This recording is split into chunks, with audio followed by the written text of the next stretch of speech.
In this strange RimWorld, the AI overlord controls everything, and his name is Randy Random. He has done everything in his power to try and thwart Blue and prevent him from creating a beautiful, self-sufficient colony.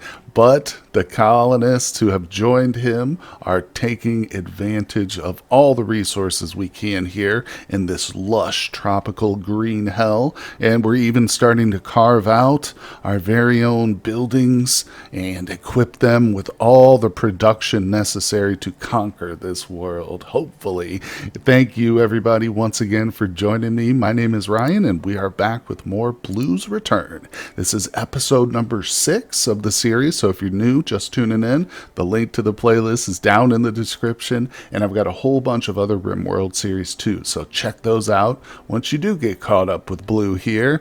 But this is kind of a return to my past, guys. If you've missed it, in the intro of the first video, I did mention this exact same setup, Naked Brutality, 500% difficulty, losing is fun, on this exact same jungle map tile was the second video I ever uploaded to my channel on YouTube. Did a whole bunch of them with Blue here. Blue was in fact the same character.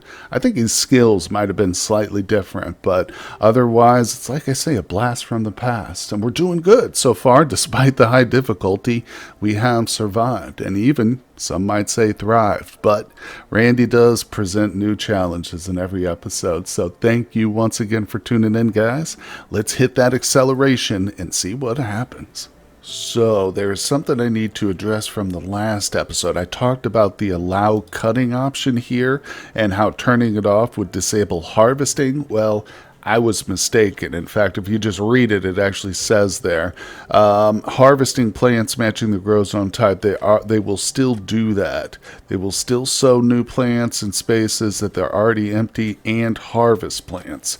So cutting is just, I guess, if you want to be able to do like large cutting swipes with your tool, then your grow zones won't be affected. I assume that's really what that's for. So with that said, I went ahead and installed the allow or toggle harvest mod, which is a very simple mod, but it adds this command right here to all our grow zones, which is what I wanted. There we go. Yeah, I think something like that should probably be vanilla, but that's just my humble opinion. Nonetheless, want to address it because I called it out as, you know, a tip or something basically, or something that I do, but it doesn't work the way I thought it did. And of course, if I had just read it, I would have realized that. But I only realized it after I noticed them coming out here and harvesting the rice, and I was like, wait, it is set. And then I read it, and then I figured it out. But anyway, I think you guys can get the point.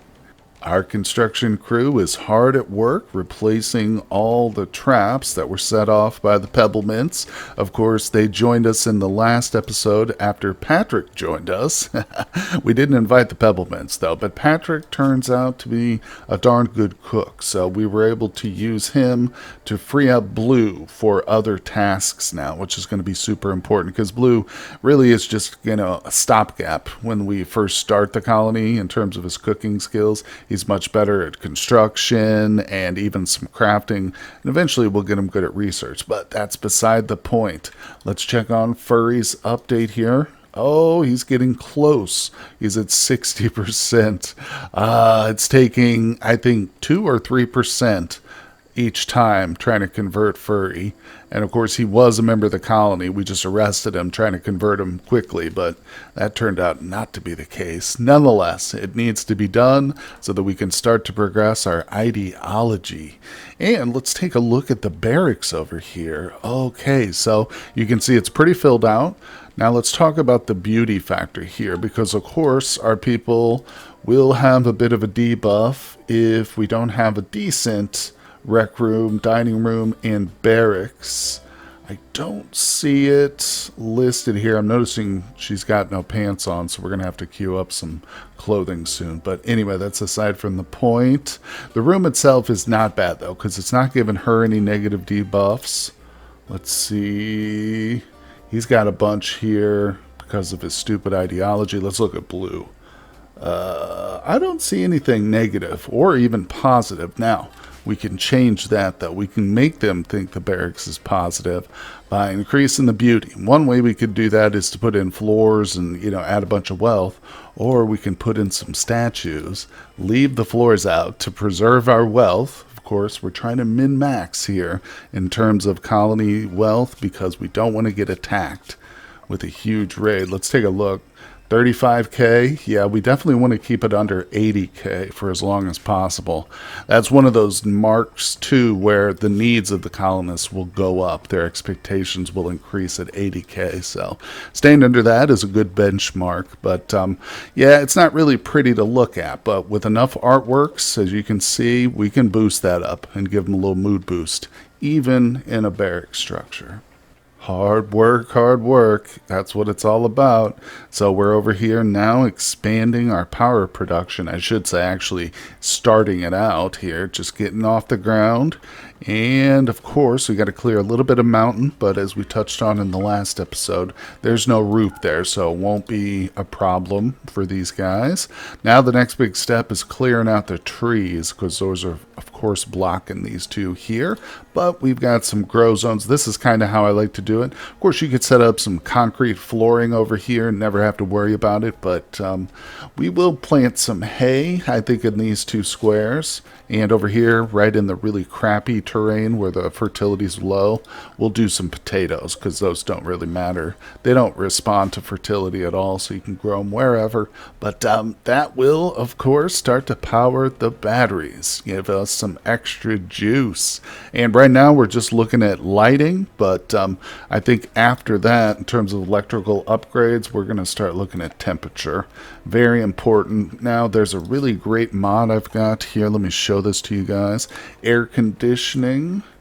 Is this the one here? Yes. So this will open up the temperature control unit, which is provided here by the mod of the same name, and this is basically a heater cooler all in one. When you install it, it installs like an air conditioning unit going over the walls, and you'll see that looks very similar to one too when we place it, but it basically will heat, it will respond to the temperature inside the wall, so it'll heat it as necessary or cool it down. Obviously here we only have need for one, but I just love that mod because I never have to worry about going through and turning off heaters in the summer or vice versa with the coolers. It's such a headache in the vanilla version, but that one little mod is such a quality of life improvement. Well, the colonists find themselves out in the middle of the jungle, standing in the rain, but there is good reason. We are once again short on meat, and we have located a lone rhinoceros.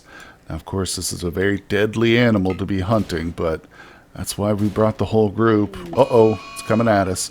We do have run and gun mod, which makes, honestly, hunting much easier, but it slows your colonists down. When they're running and shooting, they're not moving at a full speed, so it brings with it its own challenges. Yeah, as long as we hit him a few times, though, there we go. He will be slowed enough that we should be able to get away. I'm actually tempted to do another one of these. We've got some elephants up here. They're all herded together, though. And that's 4 people with the weak weapons we've got. I don't think we could stop an entire herd of charging elephants. Oh, Joker. Dang it. I knew he was on the verge of it there.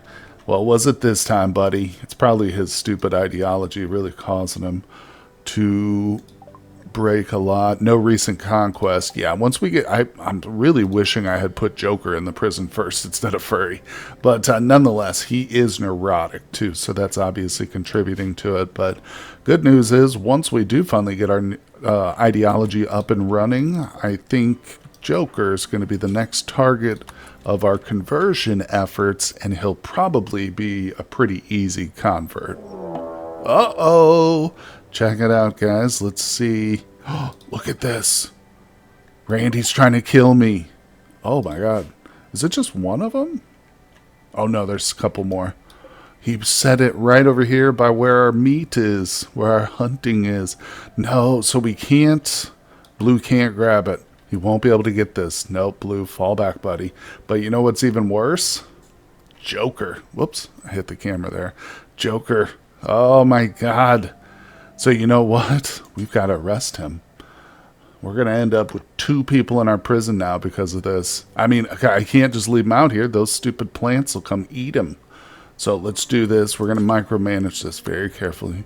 It's 2% chance he'll fail. Okay, thank God. We'll set these to haul, just like the rhino, but we're definitely going to have to clear these plants. The man traps, of course, if you're unfamiliar, they do come from alpha animals. What's interesting about these guys is the meat, quote unquote, that they drop whenever you butcher them is actually considered a plant. So you're going to need that plus other meat to make, like, certain types of meals. But anyway, that's just a side note. Very interesting animal, but we're going to still have to shoot them down. Well, good news is they go down pretty quick there. Just brought Flossie and Patrick up. Was that all of them? I thought there was 3. Oh, there's 3 right there. 1, 2, 3. All right. Well, go ahead. You guys are good to go. Grab some of that meat out there. Let's check on Blue. Yeah, he's just standing here. Okay, Joker. Might as well take advantage, buddy. You're not getting released until we convert you. It's not ideal having 2 pawns, especially in such a small, crappy prison, because they're almost certainly going to revolt here. Try and go on a prison break, essentially, but we'll just deal with it if we have to. Like I said, I do think that Joker is going to be a fairly easy convert, but dang, it's not good. We got to keep a close eye on these 2 Jokers. All right, I got a little tip here for a quick and easy way of repeat feeding prisoners without too much trouble or labor on the part of your own colonists. So first you're going to want to choose and decide what you're going to be feeding them. We've got some raw rice here. It's not pleasant, but that's all they get. And we're going to pick it up. So I'm ordering my main character here, Blue, to grab the entire stack. Thank you, Blue. That'll go into his inventory in full. There it is. Now he's going to want to wander off with that, but if I recruit him, bring him over to the prison where we've got 2 hungry prisoners, and we just force him to drop this stuff. There we go. Now you're dismissed, Blue. We can see that, of course, Joker and Furry will help themselves, even side note, if they're on a mental break. And now this food is essentially reserved for prisoners. Our cooks will never come and grab this because it's in the prison. So it's not pleasant, as I mentioned, but it's a quick and easy, labor-free way to feed your prisoners. With a 5 skill in social, Blue still stands out in this colony as our most sociable pawn, which is pretty pathetic, I know, but it's important for the traders. Now, let's see, this is a genetics trader, obviously added by the Vanilla Genetics Expanded mod, but usually they've got some good medicine supplies for us, which is what we're probably most interested in.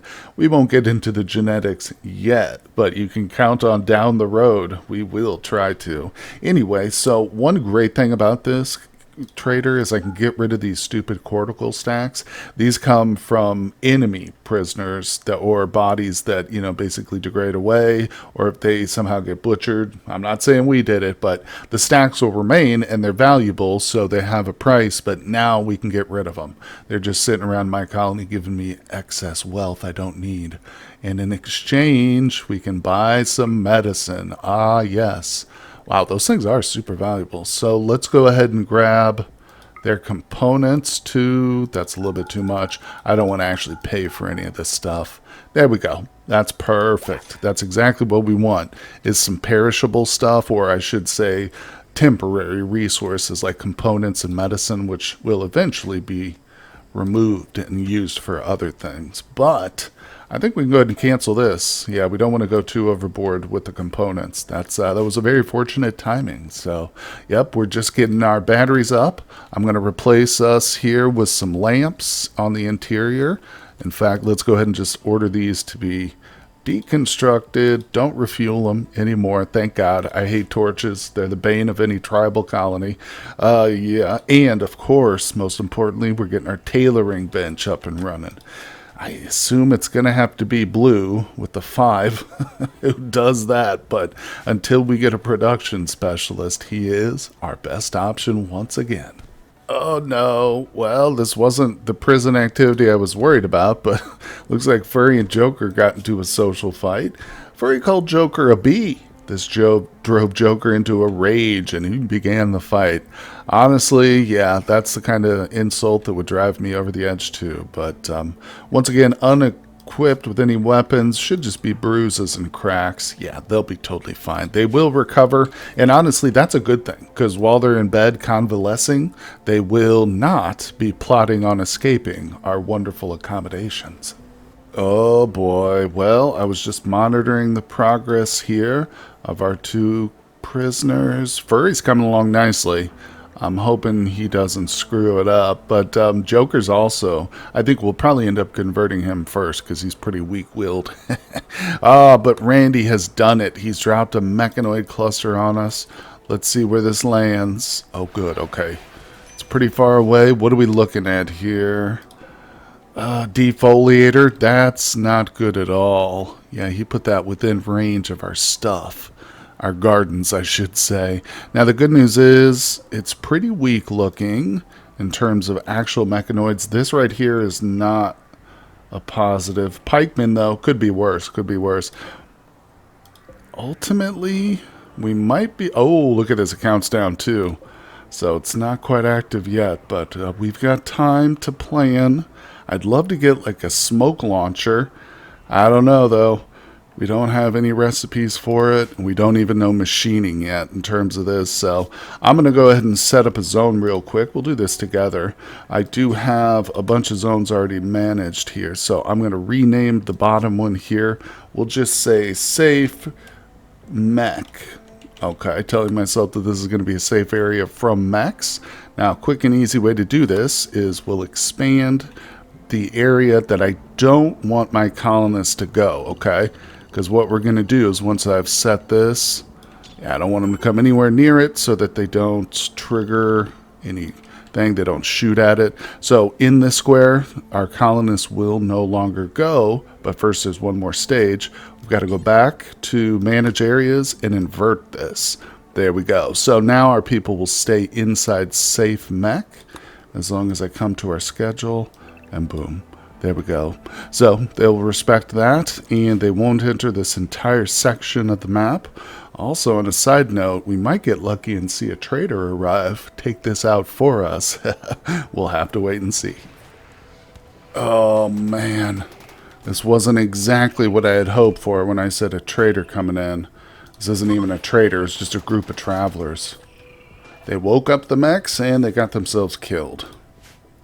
Yep.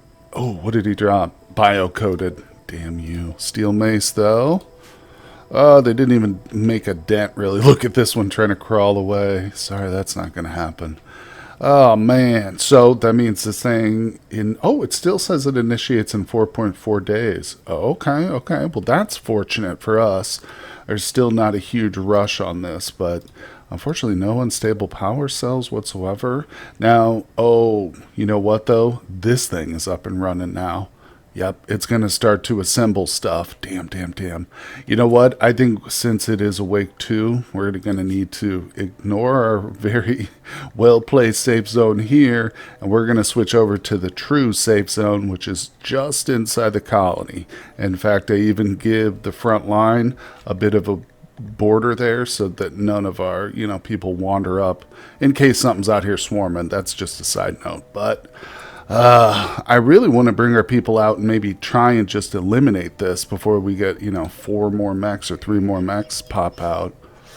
But without smoke, they would be under fire from the turrets and under assault from the mechs in addition. So we'll stay behind, huddled behind our walls for now, hoping against hope that something else fortunate turns up here. But also it might be good to wait until we recruit or get our people out of prison. I don't know if we can wait that long, though. Oh, God. Oh, here we go. We got an impromptu brawl. Oh, let's see. He's bleeding. His right pinky was probably bitten off. Oh, my God. I was going to say, normally in a fight like this, it would just be bumps and bruises. But Furry took it. Oh, my God. He took it and won. Of course, Furry, too, is a delicate little man, but nonetheless, Joker just couldn't stand up against his young 17-year-old furry body. But anyway, let's go ahead and get him over here to prioritize that. Missing finger, scratched eyeball. Ah, poor Furry. If anything would want to make me convert to the local ideology, it would be that, I think. Come on, buddy, he's getting so close. So is our boy Joker. It's almost over, you two. I'm hoping you can pull through this ordeal. Oh, this is interesting. We've just gotten a self-tamed elephant. Of course, we haven't looked over... Oh, crap, I think they're shooting at my elephant. I was like, what happened? Yep, they're trying to shoot at old elephant number 1 here. Darn it, darn it, darn it. That is rough. That is rough. But I think we're going to make it. Yeah. We've got, what do you look like here, little elephant? Let me look at this one real quick. So we got a male, 17 years old. Okay, that's good. We've got a female already up top. I was thinking about taming one. Of course, Furry is the only good animal tamer we've got, and he's in prison. But I think, of course, we'll allow this. I'm going to set him to attack and haul, not rescue. I find that to be almost next to worthless. But anyway, we need a good name here, too. And I think we will continue the tradition of naming our elephants after my Patreon. So here we go.